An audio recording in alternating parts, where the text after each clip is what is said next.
And JJ looked at me and the smile fell off him like a mask. And he looked at me and he was like, this is not good. And we kept going upriver. And luckily there was a camp of police that we've worked with quite a bit.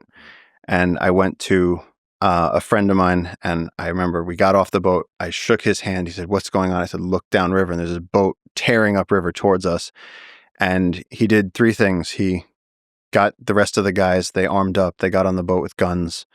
They put ski masks on. They got like ready for combat. They told us to get down. He also said, hey, turn on the sat link, call for support back home.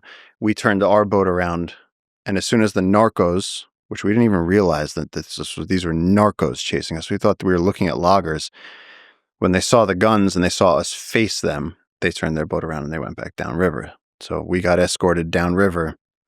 And I remember shaking his hand, my friend, and saying, thank you for saving us today. And telling the other guys they did a good job. I said, get back upriver. We'd been brought home safe. This is hours later. I said, good job. Thank you so much. And they went back upriver. And then that night, I'm sitting at the station that you know. And I get a phone call from Stefan. And he goes, pick up the phone. And I go, I'm in the middle of a conversation. He goes, pick up the phone. And my friend, who I had just shook his hand a few hours ago, they went back upriver. And as they were unloading their boat and washing off in the stream, the narcos did a drive-by and shotgun straight to the chest, shot him in the chest. And so all of that enthusiasm, and we're protecting the biodiversity, and this is so great. There's people from around the world. It's like that scene in the movie where there's just a montage of success and hope and acres and winning. Gunshot. And I could still feel his hand in my hand. I just shook his hand. I said, no, you can't. You're not. I said, well, is he okay? And he said, is he okay? He said, he took a shotgun straight to the chest. And they're like, he's dead. So, okay.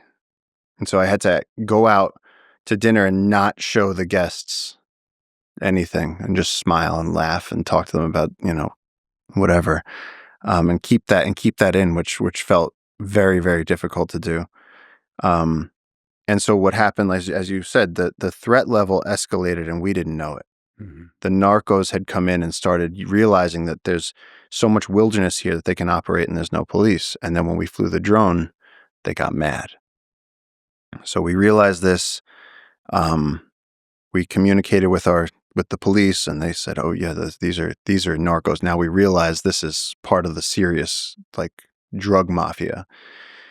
And then I had gone back with the incident that you're referring to at the end of the book. I had gone back to New York again to speak to donors to try and get this work to continue, and you know how it works. We're at the station, and then you go to that little logging town, and then there's a road. And so our pickup truck had come in on the road, and JJ was supposed to come down, get in the truck, and drive back to the city.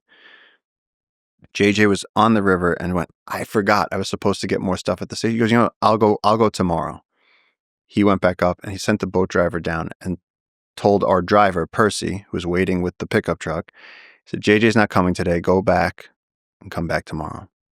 Percy starts driving down the road, and he sees a tree across the road. And this is a single lane road through the jungle. There's nowhere else you can go. And men with guns come and stick the pistols in through the open windows. Gun against his head. They pull him out and they go, where's JJ and the mierda gringo boladron? They said, where's that shithead gringo that flew the drone? And if either of us had been in the car that day, they would have killed us. And we know that because they took his wallet, they took his phone, our driver, Percy. They thank God they didn't hurt him, but they sent a message to us. They said, let him know. They said, we missed you this time, but we'll get you next time. They said, we're going to get you. And so when JJ called me and he was howling. He just had the, that adrenaline and that emotion of that it almost happened. And so that changed everything. And so since then we've been, it's not counting butterflies and taking ecological surveys. It's that there's a drug war being fought on our river. And now when these roads come in, we can't just go out and meet these people anymore and go talk to them because they are actively looking to shoot us. They know our names. And then as if all these other things weren't enough indication, the police intercepted a phone from someone they arrested. And on the phone in the WhatsApp chat, it said, if you see JJ or the gringo, anyone in our network, please kill them. You'll be rewarded. So we both have a hit out on us, and life on the river has changed at the moment. We can't, I can't just go out walking around and swimming and driving my boat. And it's like, you have to be looking over your shoulder at all times. And, you can get as trained as you want with a pistol and sleep with it under your pillow. But the way these people work, they'll catch you when you're least expecting it. They'll wait till you're at a cafe in town. They'll wait till your motor doesn't work on the side of the river. It'll just be a quick one, and they'll go. And so that feeling on top of the weight of protecting the ecosystem and the animals and the race to tell people about it and do all this, it's like now we're actively being hunted when we're there. So